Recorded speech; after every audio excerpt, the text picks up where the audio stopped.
말할 때 호련히 빛난 구름이 그들을 덮으며 구름 속에서 소리가 나서 이르되시되 이는 내 사랑하는 아들이요 내 기뻐한 자니 너희는 그의 말을 들으라. 우리 구주 예수께서 아름다운 못으로 변모하신 것을 기념하는 산상 변모주일에 저희 성산으로 올라왔습니다.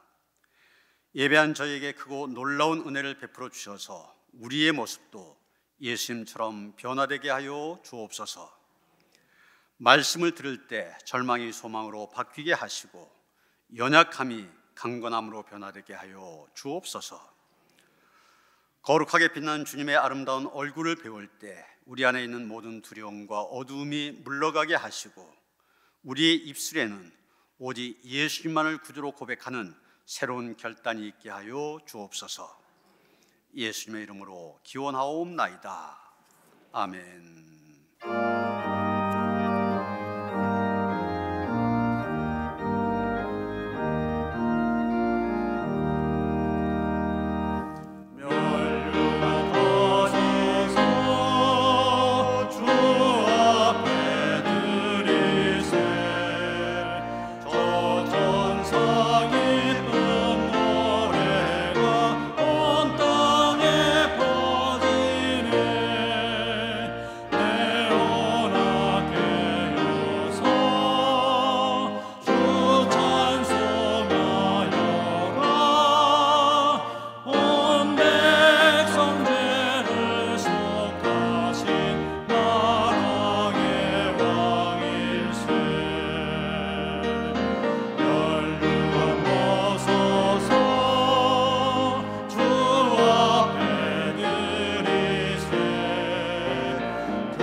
하나님은 통회한 마음으로 나온 사람들을 물리치지 않으십니다. 이제 우리 모두 함께 진정으로 우리들이 져진 죄를 뉘우치고 고백합시다. 우리의 하나님, 민족 고유의 명절인 설 연휴를 보내는 동안 행여 하나님을 잊어버리고 죄악 중에 먹고 마시지 않도록 도와주옵소서. 서로 사랑하며 살아야 할 형제에게 깊은 상처를 주며 마음의 담을 쌓고 살아왔음을 용서하여 주옵소서. 겨우 명절에 내가 찾아뵈며 연로하신 부모님께 효를 다하지 못한 것도 용서해 주옵소서. 자녀들 앞에서 믿음의 본을 보이지 못하여 하나님의 영광을 가렸던 적도 많았으니 용서하여 주옵소서. 온 가족이 이렇게 성전에 올라와 회개합니다. 이제부터는 어리석은 생각과 후회할 말과 그릇된 행동을 하지 않고 경건한 삶을 살아가도록 도와주옵소서. 예수님의 이름으로 이 고백의 기도를 드립니다. 그가 나를 사랑한즉 내가 그를 건지리라. 그가 내 이름을 안즉 내가 그를 높이리라. 내가 그와 함께하여 그를 건지고 영화롭게 하리라. 내가 그를 장수하게 함으로 그를 만족하게 하며 나의 구원을 그에게 보이리라. 전능하시니 여호와 하나님께서 말씀하사 해 돋는 데서부터 지는 데까지 세상을 부르셨도다. 우리 하나님이 오사 잠잠하지 아니하시니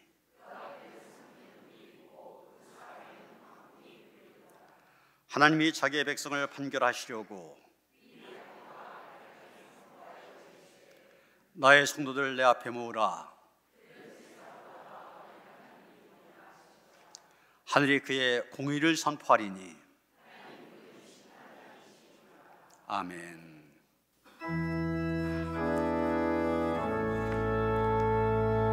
성부 성자와 성령 찬송과 영광 돌려보내세. 태초로 지금까지 또 영원 무궁토록 성삼위께 영광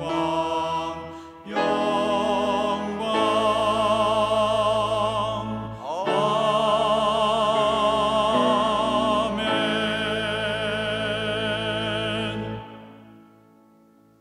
피난처 되시며 참으로 고마우시고 사랑이 많으신 하나님, 특별히 명절에 아름다운 날을 주시어 사랑하는 가족들과 함께함에 감사드립니다. 모든 것이 하나님 손에 있음을 보게 하시니 이름을 높입니다. 주님 허락하신 날 예배로 하나님께 모든 영광을 드리오니 찬양과 기도를 받아 주시옵소서. 오늘도 예배하는 자를 기뻐 찾으셔서 허물과 죄로 죽었던 우리를 새 생명으로 주님 앞에 예배 드릴 수 있도록 허락하여 주시옵소서. 연약하고 지친 영혼 말씀을 통해 새롭게 변화돼 마음의 문을 열고 주님의 신령한 음성을 듣고 받아들이는 귀한 예배가 되도록 이끌어 주시옵소서. 자비로우신 주님, 말씀으로 살고자 생각은 하지만 행동의 실천이 부족하며 하나님의 자녀로서 본이 되지 못하고 지은 모든 죄를 회개하며 아쉬움 속에 새로운 한 주를 맞습니다. 일상의 사소한 것들을 귀하게 여기는 지혜와 영원하신 하나님을 갈망하는 하루하루가 될 수 있도록 인도하여 주옵소서. 경건한 삶 이루도록 기도하며 다짐합니다. 새롭게 회복시켜 주시는 하나님, 행복할 때, 어려울 때 언제나 하나님의 말씀을 부여잡고 승리하며 강건할 수 있도록 믿음 주시옵소서. 하나님이 지으신 교회와 모든 성도들이 이 땅 가운데 축복의 통로가 되게 하여 주시옵소서. 세상적인 복이 아닌 하나님의 말씀을 듣고 지키는 자가 복이 있느니라 실천하는 저희들 되길 원합니다. 자비로우신 주님, 새롭게 시작한 한 해 벌써 한 달을 뒤돌아봅니다. 지나온 모든 것들 주님의 크신 은혜였음을 믿고 고백하며 앞으로 나아갈 길도 주님께서 지켜주실 것을 확신하오며 천국 잔치에 참여하는 그날까지 늘 기쁨의 선물로 성령을 내려 주시옵소서. 한 영혼을 천하보다 귀하다 하시는 주님, 주님의 사랑을 알게 하시고 갈수록 비어가는 주님의 자녀들 너무도 안타깝게 여기사 저희들에게 성령의 불을 부어주시어 이 세상 전체가 부흥하여 사회와 직장이 주를 알아가는 놀라운 역사가 이루어지게 하옵소서. 주님이 친히 세우신 이 나라 더욱 사랑으로 하나 되어 부흥되기를 간절히 원합니다. 성령이 역사하는 나라 되게 하옵소서. 처음 주신 믿음 가운데 굳건한 반석 위에 세워주시고 다음 세대인 주님이 주신 귀한 자녀들 믿음으로 잘 양육하고 훗날 하나님의 큰 일꾼으로 쓰임받도록 허락하여 주시옵소서. 오늘 드리는 예배 주님께서 기뻐 받아주시옵고 이 시간 주님의 귀한 말씀 받습니다. 말씀을 선포하시기 위하여 단위에 서신 목사님, 성령께서 함께 하시고 붙들어 주시기를 원합니다. 말씀 듣는 저희들 생명의 복음을 받는 귀한 은혜의 시간이 되게 하시옵소서. 멀리 캄보디아에 복음을 전하기 위하여 파송된 선교사님, 매일매일 삶 가운데 온 가족이 영적으로 충만하게 하시옵고 주께서 예비하신 축복 넘치게 하여 주시옵소서. 기쁜 우리 교회, 나무 십자가 교회, 별빛 사랑 교회, 위치한 곳에서 하나님의 향기가 물씬 풍기는 귀한 교회 되기를 원합니다. 예배를 위하여 찬양하는 메아리, 주님을 찬양할 때 기쁘게 받아주시고 성도들의 마음속에 힘자여 주시어 기쁨과 감격과 사랑으로 주님 기쁘게 흠양하시기를 기도합니다. 교회를 섬기는 손길들 기억하시옵고 손길마다 주께서 예비하신 축복을 더하여 주시오며 믿는 자의 권세가 넘치게 하여 주시옵소서. 예배의 시종을 주님께 의탁하오며 살아계신 주님을 믿고 기도와 예배에 충실하여 늘 행복하고 승리한 나날을 보내리라 확신합니다. 우리 곁에 계신 주님께 모든 것을 찬양하며 예수님의 이름으로 기도드립니다. 아멘. 하늘에 계신 우리 아버지여, 이름이 거룩히 여김을 받으시오며 나라가 임하시오며 뜻이 하늘에서 이루어진 것 같이 오늘 우리에게 일용할 양식을 주시옵고 우리가 우리에게 죄 지은 자를 사하여 준 것 같이 우리 죄를 사하여 주시옵고 우리를 시험에 들게 하지 마시옵고 다만 악에서 구하시옵소서. 나라와 권세와 영광이 아버지께 영원히 쌓옵나이다. 아멘.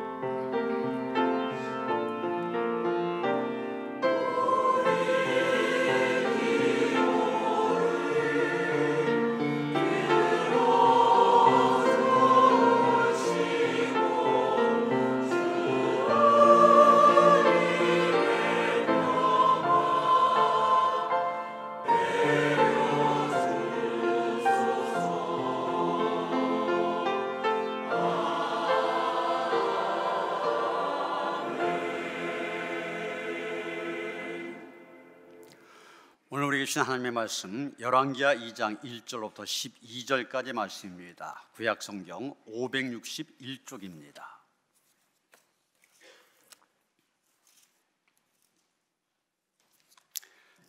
열왕기하 2장 1절부터 12절까지의 말씀 봉독합니다.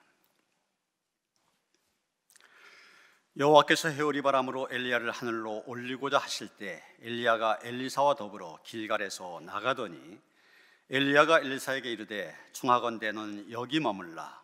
여호와께서 나를 베델로 보내시느니라 하니 엘리사가 이르되 여호와께서 살아계심과 당신의 영혼이 살아있음을 두고 맹세하노니 내가 당신을 떠나지 아니하겠나이다 하는지라.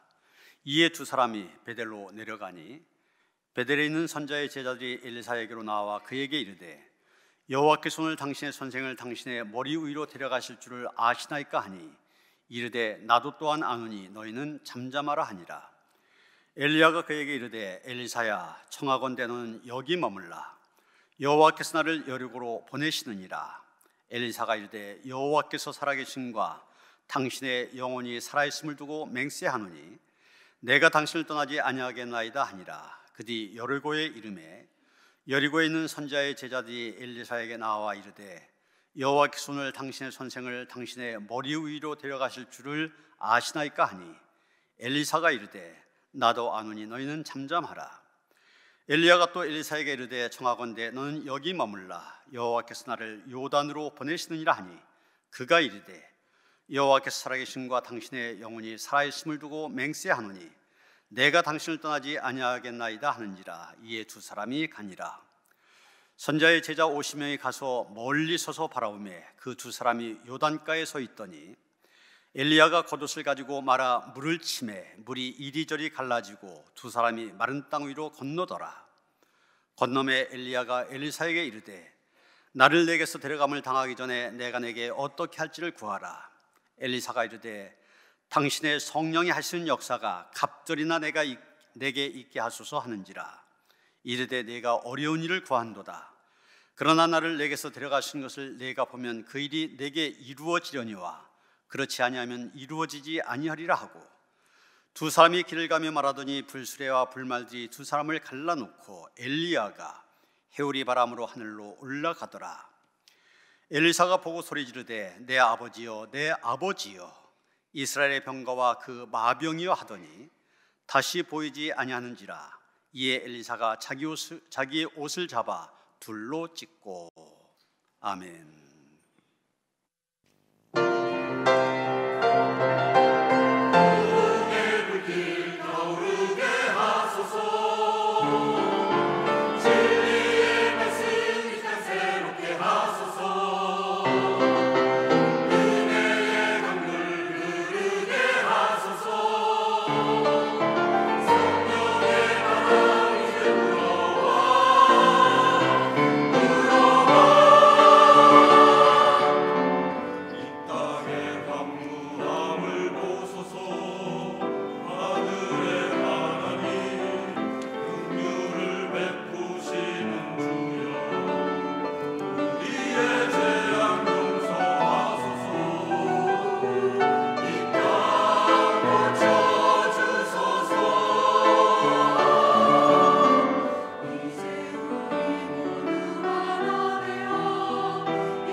명절들 잘 보내셨습니까?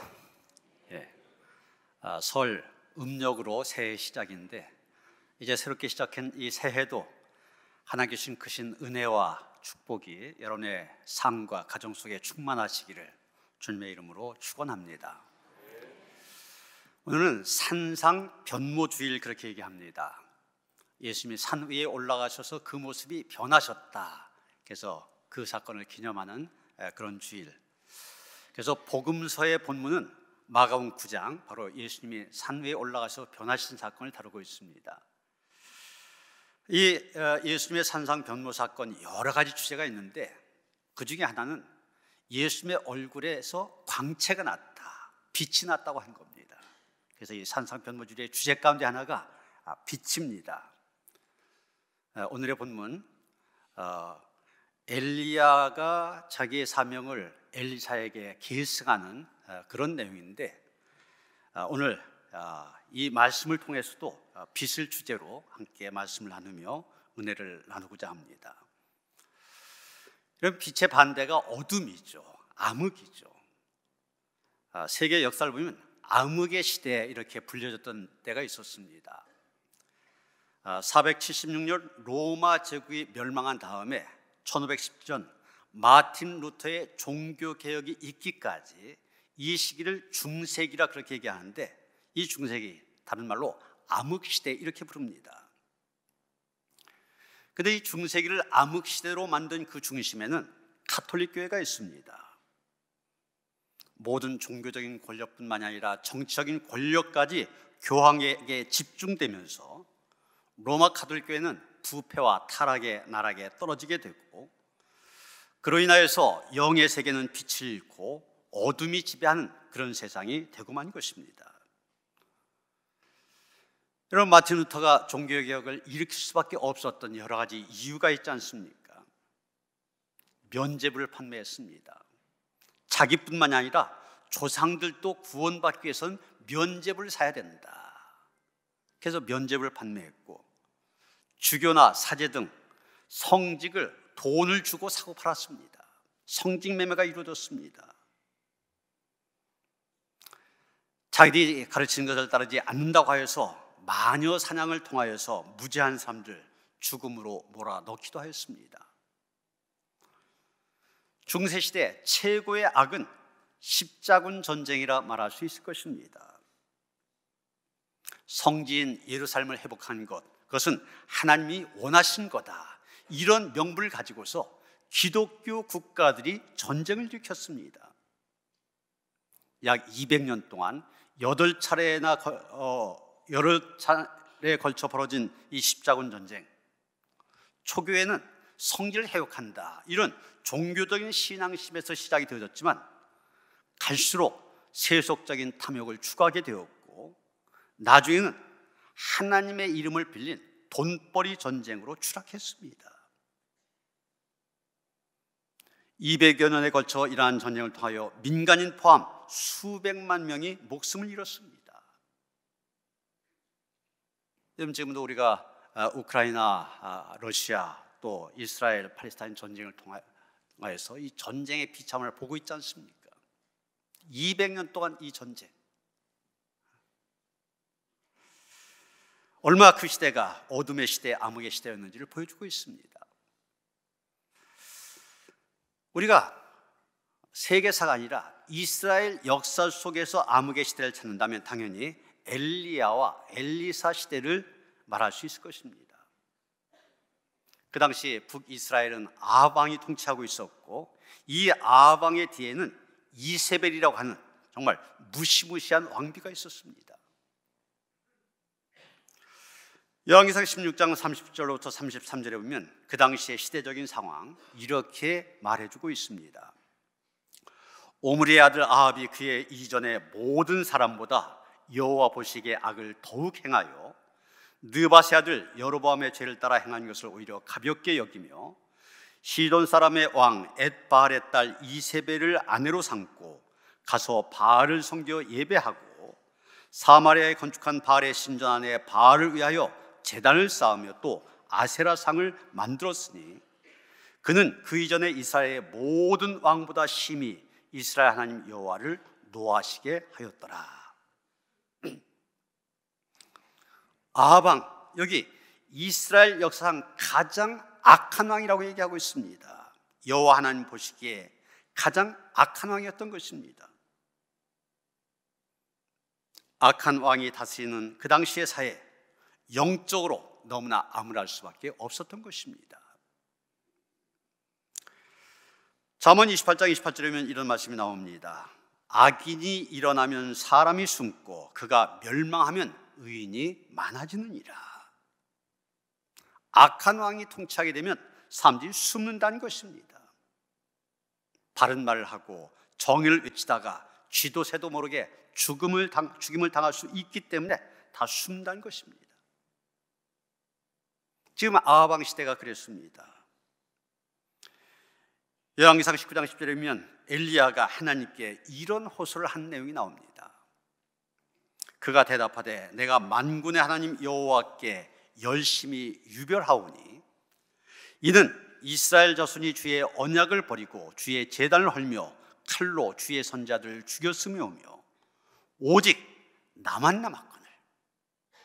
남았거늘 그들이 내 생명을 찾아 빼앗으려 하나이다.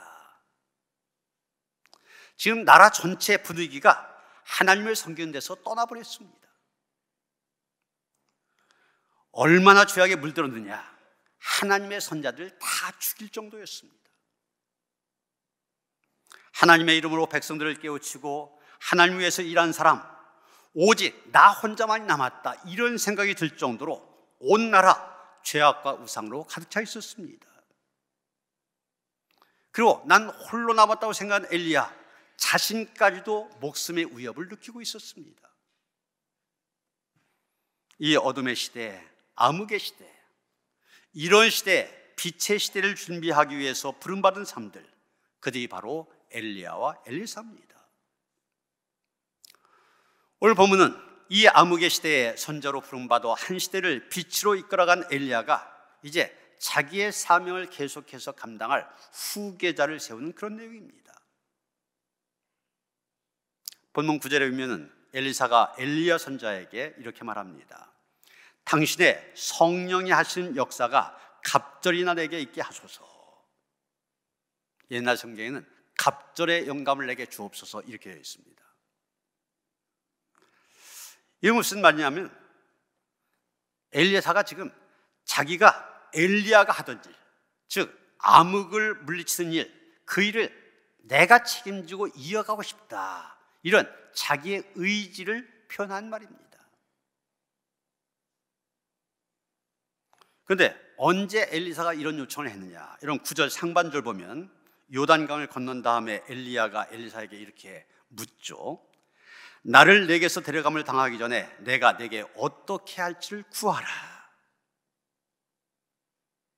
이 성경 표현도 굉장히 좀 어려운데 무슨 말인지 모르겠는데 쉽게 말하면 이런 얘기입니다. 내가 나를 지금 계속 너 여기 머물라 했는데 여리고로 베델로 요단으로 다닐 때마다 계속 따라다녔지 않습니까?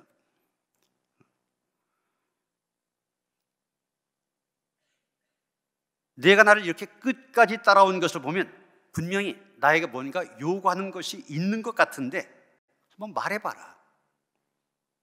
이제 하나님께서 나를 이 땅에서 데려가실 터인데 그 전에 내가 원한 것이 무엇인지 한번 말해봐라, 이런 뜻입니다.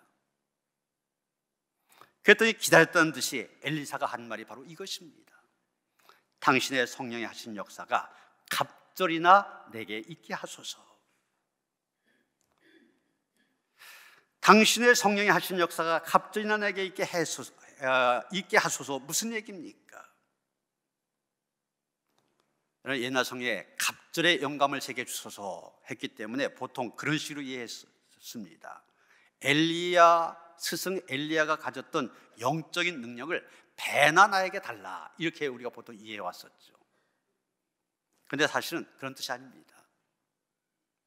나를 당신의 합법적인 계승자로 인정해 주십시오, 이런 뜻입니다. 여러분, 엘리야는 선지 학교를 여기저기 많이 세워서 많은 선자들을 훈련시켜 왔습니다. 오늘 보면 3절에 보면은 베델에 선자의 제자들이 있었다고 말합니다. 5절에도 여리고에 선자의 제자들이 있었음을 말해주고 있습니다. 7절에 보면 요단에는 50명의 선자의 제자들이 있었다고 얘기하고 있습니다. 엘리야는 죄악과 우상숭배가 만연된 이 사회를 구원하는 방법은 다른 거 아니다. 하나님의 사람들을 많이 길러내는 거다. 그렇게 생각했습니다. 그래서 여러 지역에 서울에, 대구에, 광주에 이러한 선지 학교를 세워서 제자들을 훈련시켜 왔던 것입니다. 그런데 이제까지 그렇게 많은 사역을 감당하는 엘리야가 세상을 떠나게 되었습니다. 그러면 누군가가 그 엘리야의 뒤를 이어서 막중한 사역을 감당해야 됩니다. 엘리사는 바로 그런 상황에서 자기를 그 합법적인 계승자로 인정해달라 그렇게 얘기하고 있는 것입니다. 자기가 스승의 뒤를 이어서 이 큰 사역 책임지겠다는 얘기입니다.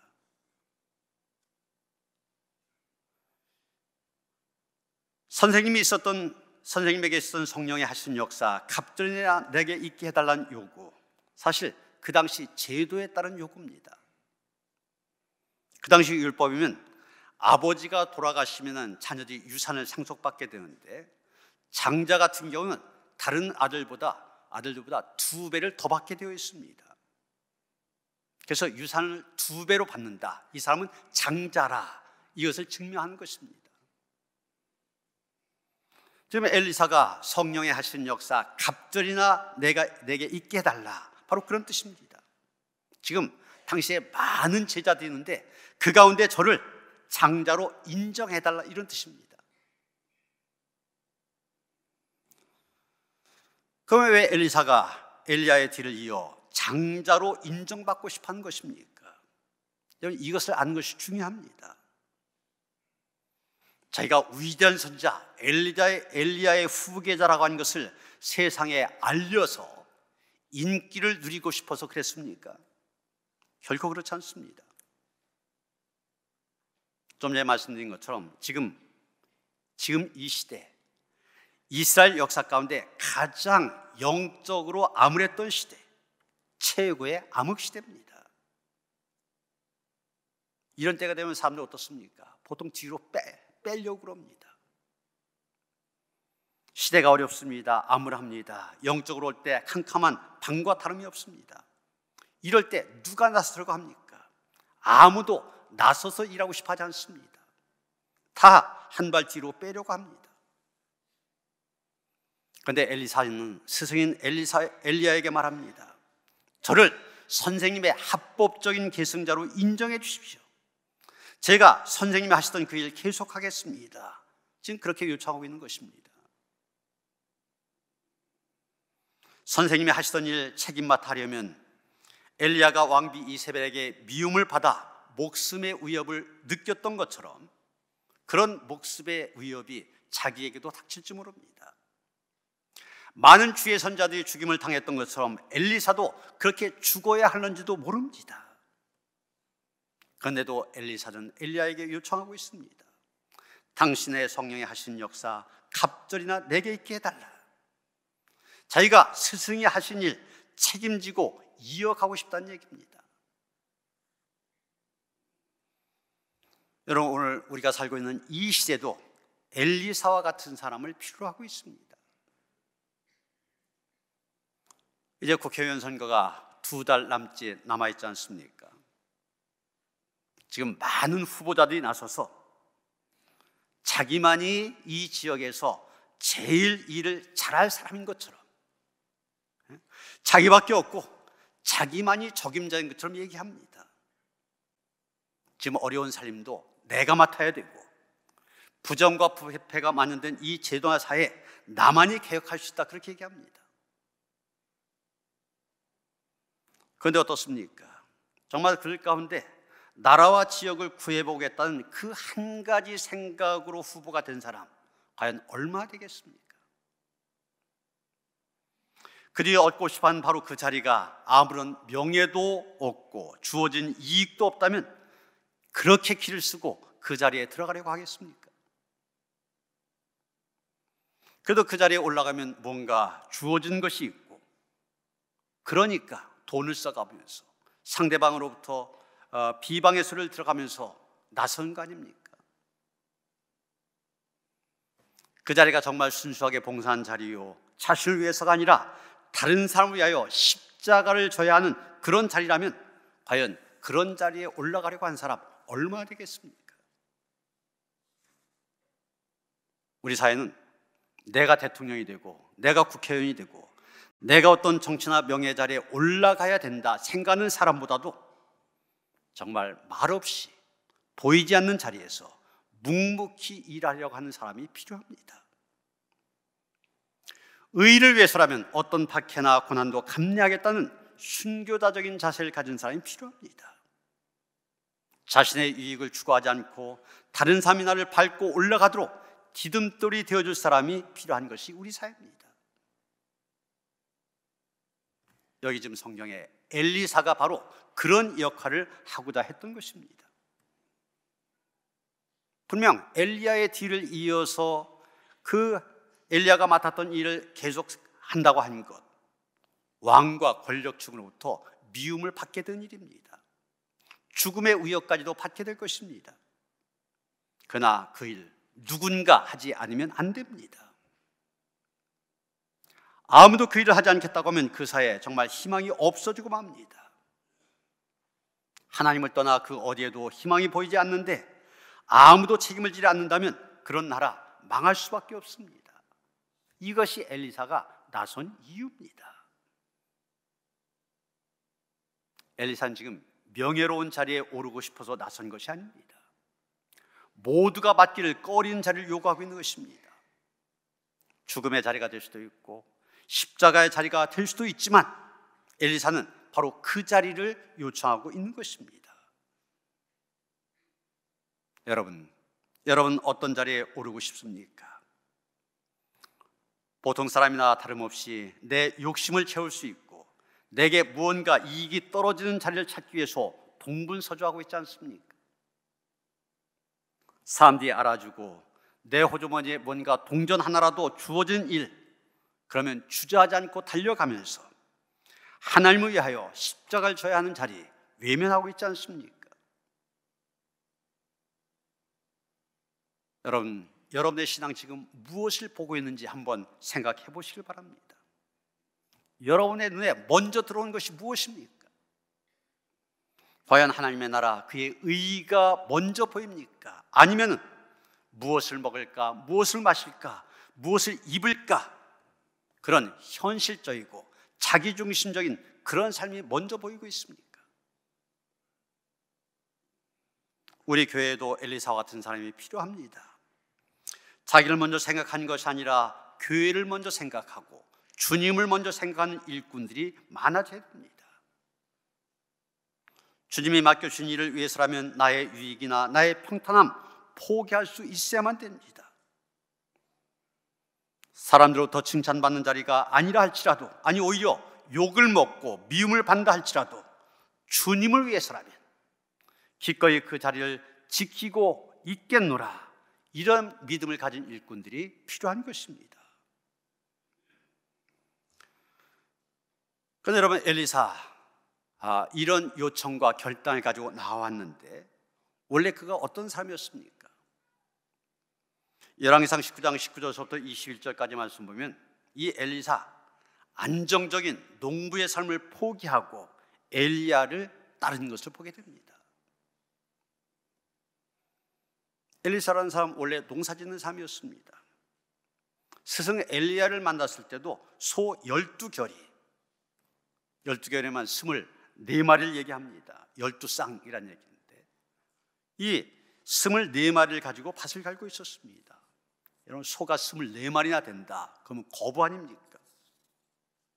그는 이미 물질적으로 풍요로운 삶을 살고 있었습니다. 그대로 쭉 살아가면은 안정적인 삶 계속 살아갈 수 있습니다.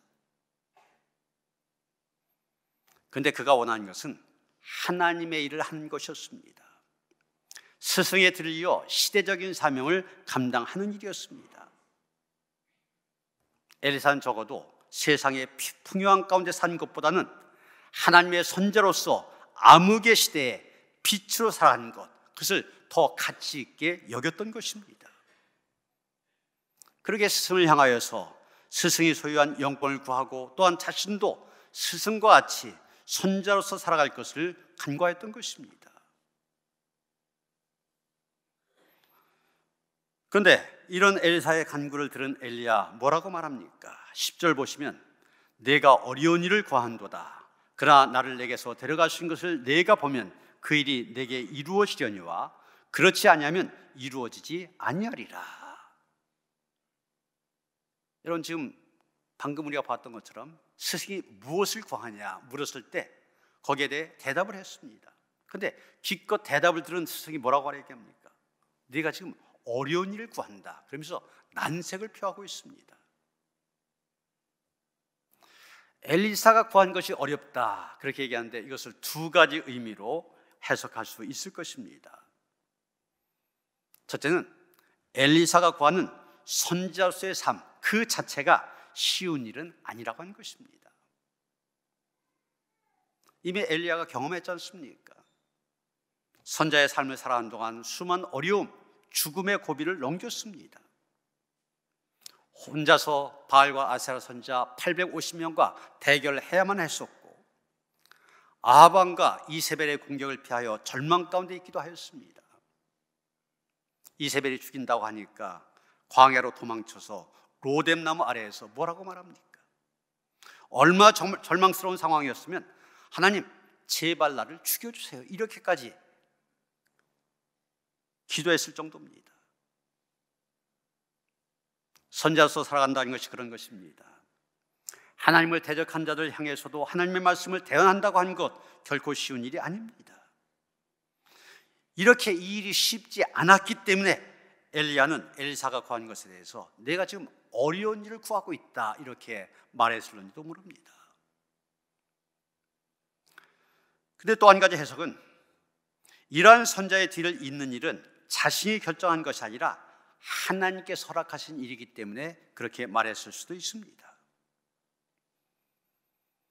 이스라엘 백성이 가나안 땅에 들어가기 전에 하나님께서 모세에게 여호수아를 지명하게 하셨고 그를 세우도록 하셨지 않습니까? 하나님께서 세우셨습니다. 마찬가지로 이 일, 자기가 결정하기에는 어려운 일이라 그런 의미에서 얘기했을 수도 있습니다.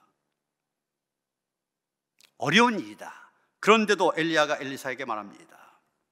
나를 내게서 데려가신 것을 내가 보면 그 일이 내게 이루어지려니와 그렇지 아니하면 이루어지지 아니하리라. 지금까지 엘리사를 떼어놓고 가려고 했던 엘리야가 이제는 내가 하나님의 부르심을 받아 승천한 것을 끝까지 볼 때 내 소원한 것이 이루어질 것이라고 얘기합니다. 끝까지 내 간구한 것 붙잡고 있을 때 이루어 주실 것이다 얘기하고 있는 것입니다.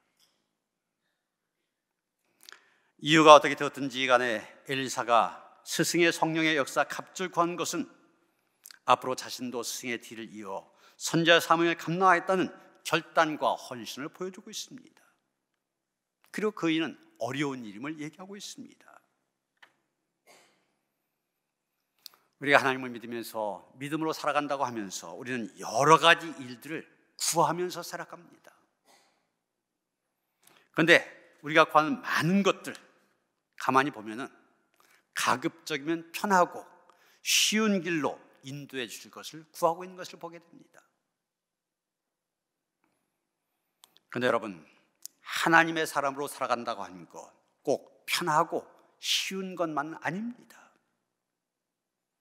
도리어 세상의 편함과 성공을 부정해야 하나님의 사람으로 살아갈 수가 있습니다. 그러게 엘리사와 같이 때로는 불편하고 힘든 일이지만 하나님의 사람으로 살기 위해서 그 불편함도 간과하는 그런 삶이 우리에게 있어야 하는 것입니다.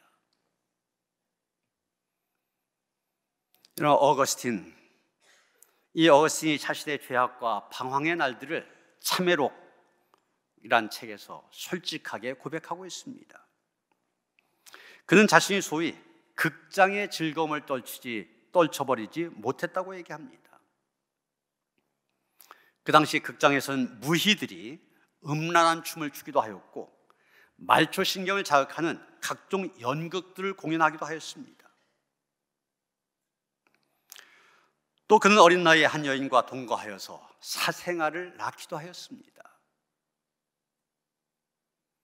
그렇게 어둠의 삶을 살아던 어거스틴, 어느 순간 그 어둠의 삶에 대해 해이를 느끼고 그 삶에서 벗어나기 위해 몸부림을 치게 됩니다. 그래서 그 당시 로마 제국 안에 널리 퍼져 있던 마니교회에 9년 동안이나 심취했었고, 최고 지도자인 파우스트를 만나서 자기의 영적인 고민을 해결해 보고자 애쓰기도 하였습니다. 그런데 파우스트가 그런 얘기를 해줍니다. 이 세상에는 처음부터 빛과 어둠이 있었다. 이건 뭐 없앨 수가 없는 거다. 이거 운명적인 이유론이 그렇게 얘기하는데 그런 이야기를 합니다. 어거스틴이 그 대담에 실망을 합니다. 그런 이론 안에서는 그가 지금 하고 있는 고민 해결할 수가 없었던 것입니다. 그 다음에 어거스틴은 단순한 원리를 깨우치게 됩니다. 그 단순한 원리가 뭐냐? 빛을 밝히면 어둠은 저절로 사라진다고 하는 것입니다. 여러분, 지금이 캄캄한 밤이어서 이 성전 안이 캄캄하다고 생각하세요. 그런데 그 순간 불이 켜집니다. 불이 켜진 순간, 빛이 들어온 순간 어둠은 사라지지 않습니까? 이것을 어거스틴이 깨닫게 된 겁니다. 그 다음부터는 그 빛 안으로 들어가기 위해서 무던히 애를 썼습니다. 그런데 또 깨달은 게 있어요. 이 빛 안으로 들어가는 거, 내가 노력해서 되는 것이 아니다. 전적인 하나님의 은총이라고 하는 걸 깨닫게 됩니다. 그 빛이 다름 아닌 하나님이요, 그분의 아들이신 예수 그리스도셨습니다. 예수님 자신이 그랬잖아요. 내가 바로 생명의 빛이다. 그 빛이 어거스틴의 삶 속에 들어오면서 그의 인생 어둠 속에서 벗어나 이제는 빛의 삶을 살아갈 뿐만이 아니라 빛을 비추는 그런 인생을 살아갈 수 있게 된 것입니다. 사랑하는 성도 여러분, 엘리야 시대뿐만이 아니라 중세 시대뿐만이 아니라 어거스틴뿐만이 아니라 우리 역시 참으로 어둡고 암울한 세상을 살아가고 있습니다. 우리에게 희망의 사인을 보여주는 것 아무것도 없습니다. 기후변화, 기후위기로 인한 자연재해, 지구촌 곳곳에서 일어나고 있습니다. 여전히 인류는 전쟁의 위험과 헐벗음, 굶주림과 싸우고 있습니다. 그리고 이유 없는 테러의 공포 속에 노출되어 있습니다. 계속되는 경제 공황 속에서 청년들에게 일자리는 주어지지 않고 그래서 절망 속에 살아가고 있습니다. 정말 엘리사와 같은 믿음의 후계자들이 필요한 시대입니다. 세상이 하나님의 말씀을 잃어버리고 영적으로 죽어가는 이 시대를 향하여서 복음을 전할 엘리사가 필요한 시대입니다. 편하고 쉽고 영광된 일을 찾아서 믿음을 저버리는 사람이 아니라 힘들고 어렵지만 그러기에 하나님의 능력의 역사를 간구하며 사명을 감당할 엘리사, 우리가 바로 그 엘리사가 되어 이 어둠의 세상을 빛으로 환하게 비춰가는 그런 성도들 되어지기를 주님의 이름으로 축원합니다. 하나님, 우리 역시 우리의 죄악으로 인하여서 어둠 속을 살아가고 있습니다. 암흑의 세상을 살아가고 있습니다. 이러한 세상에서 하나님께서 우리를 빛의 사자로 불러주셨습니다. 엘리사처럼 하나님의 은혜, 하나님의 능력을 구하게 하시고 그 능력으로 인하여서 능히 어두운 세상을 비추어가는 빛의 사도로 살아가는 우리 모두가 되게 하여 주시옵소서. 우리 한 사람 한 사람이 세상의 어둠을 비치는 작은 빛이 되게 하여 주시옵소서. 예수 그리스도 이름 받들어 기도하였사옵나이다. 아멘.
설 명절로 인하여서 분주한 시간이지만 우리 주님의 날임을 기억하면서 먼저 주님 앞에 나와 예배할 수 있는 믿음 주시니 감사드립니다. 먼저 예배하고 하나님을 찾는 성도들의 마음과 중심을 하나님께서 받아주시옵시고 하늘의 크신 은혜로 함께 하시길 원합니다. 하늘의 신령한 은혜로 성도의 삶과 가정을 채워주시어서 영혼이 잘된 같이 범사가 잘되고 강건함의 복을 누리게 하여 주시옵소서. 하나님을 예배할 때 빈손으로 나오지 아니하고 정성된 예물을 준비하여 하나님께 드립니다. 묻힐 뿐만이 아니라 우리의 삶 전체가 하나님께 드려지기를 원합니다. 그래서 우리의 삶이 내 수고와 노력 위에 하나님의 은혜와 축복이 함께 하심으로 인하여서 이전보다 더 값지고 아름다운 삶이 될 수 있도록 인도하여 주시옵소서. 하나님 앞에 드려졌습니다. 하나님이 친히 축사하시사 쓰여진 곳곳마다 하나님의 이름이 존귀케 되는 은혜가 있게 하여 주시옵소서. 우리 주 예수 그리스도 이름 받들어 간절히 축원하며 기도하옵나이다. 아멘.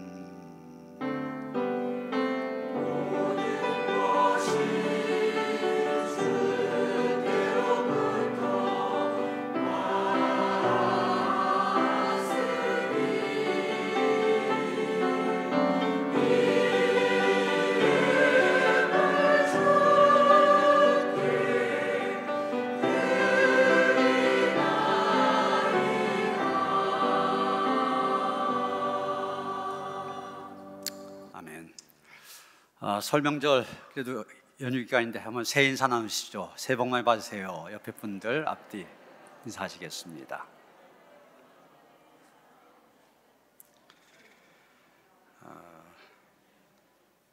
새 가족 소개합니다. 김별이 자매님, 그리고 이효실, 박시영 이사 온 거예요? 아주 왔어요? 우리 장기자 권사님 따님과 또 사위 박시영. 애들은 속초였던 거예요? 강릉, 멀리 강원도에 있다가 오래 가 있었는데 다시 돌아오게 되었습니다. 우리 환영한 노래 함께 부르도록 하겠습니다.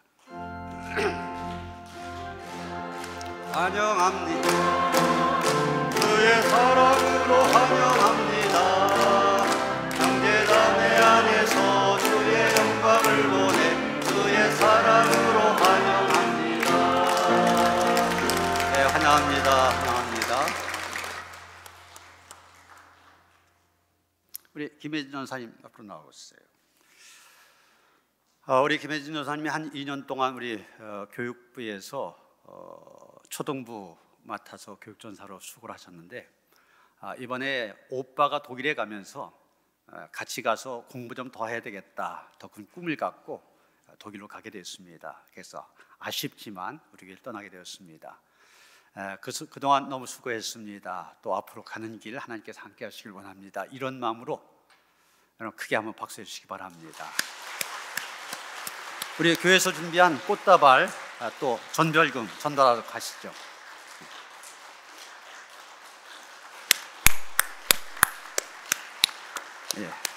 수고하셨습니다.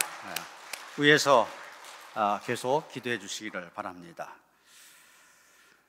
오늘 오후 소그룹 예배 동호회별 예배로 모입니다. 원래는 셋째 주인데 셋째 주에 우리 지방회가 있기 때문에 두 번째 주 오늘 모입니다. 동호회별로 잘 모여 주시길 바라고요. 사순절 특별 새벽기도회가 다음 주 19일부터 시작이 되어집니다. 1부, 2부 예배 때는 이 순서지를 나눠드렸는데 원래 처음에 만들었던 거 수정을 했는데 옛날 게 나갔어요. 그래서 다음 주에 나눠드리도록 하고요. 수정된 것은 오늘 밴드나 아니면 교회 홈페이지에 올리도록 하겠습니다. 참고하셔서 다음 주부터 준비해야 될 지역들 잘 준비해 주시기를 바랍니다. 여러분 주보 속지에 이제 목회 신방 계표가 나와 있는데 20일부터 목회 신방이 시작되어집니다. 잘 참고하셔서 우리 속회가 언젠가 빠진 가정이 없도록 그렇게 미리 잘 준비해 주시길 바랍니다. 남동 서지방회가 다음 주일 오후 3시 반 우리 교회에서 있습니다. 지방의 대표 명단 나와 있는데 참고하셔서 참석해 주시기를 바랍니다. 소년부, 유치부, 중등부, 유년부, 고등부 이런 주보에 기록된 대로 겨울 성경학교와 동계 수련회 계획이 되어져 있습니다. 벌써 마친 부서도 있고 여러분이 좋은 신앙의 훈련 또 성경을 깊이 있게 배우는 기회가 될 수 있도록 기도 많이 해주시기를 바랍니다. 현애란 집사님 병원에 입원하셨습니다. 위에서 기도해 주시길 바랍니다. 고진태 권사님의 남편 되시는 김영욱 집사님 하나님의 부르심을 받으셨습니다. 오늘 예배에 참석하셨는 여러분 위로해 주시기를 바랍니다. 다니엘서 510장 찬송하시겠습니다.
이제는 우리 주 예수 그리스도의 은혜와 하나님 아버지의 그 극진하신 사랑과 성령의 감화감동 역사하심이 어둠의 시대 속에 빛을 비추는 빛의 사자로 살아갈 때 어렵고 힘들지만 하나님 주신 사명으로 믿고 힘써 감당하기를 원하며 다짐한 모든 성도들 가운데 이제로부터 영원토록 함께 하시옵기를 간절히 축원하옵나이다. 아멘.